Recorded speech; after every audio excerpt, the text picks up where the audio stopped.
13 जनवरी 2026 की महत्वपूर्ण खबरें। जम्बूरी 2026 को लेकर सीबीआई जांच की मांग। पूर्व विधायक विकास उपाध्याय बोले 5 करोड़ में टॉयलेट से लेकर टेंट तक हुआ बड़ा घोटाला।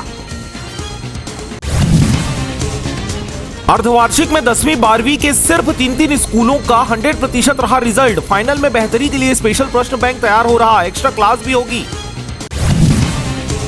कोल लेवी घोटाला, सौम्या निखिल की 2.66 करोड़ की अचल संपत्ति हुई कुर्क। ईडी ने जमीन, आवासीय फ्लैट समेत 8 प्रॉपर्टी किया अटैच। रिश्तेदारों के नाम पर खरीदी थी जमीन।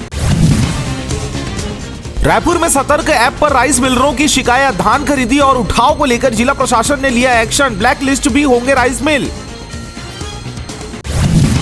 रायपुर में 23 जनवरी को India versus New Zealand match. First inning के बाद एंट्री नहीं, 350 बाउंसर्स तैनात होंगे। 13 गेटों पर लगी लोहे की रेलिंग।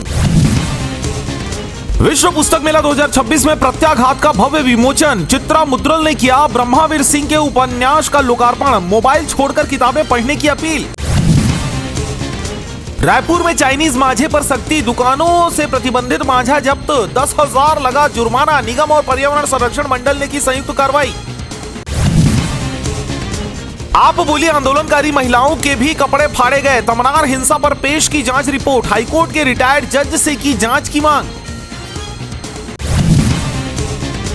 स्वामी विवेकानंद जयंती पर स्वदेशी संकल्प दौड़ का आयोजन। रायपुर में टंकराम वर्मा बोले उन्होंने युवाओं को आत्मविश्वास और चरित्र निर्माण का दिया संदेश।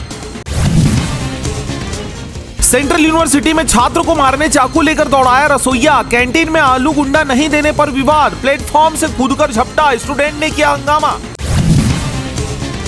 आप सरपंच के हत्यारे 2 शूटर अरेस्ट, रायपुर से पकड़े गए। अमृतसर में मैरिज पैलेस में मारी थी गोली। रिश्तेदारों के घर छुपे थे रायपुर में।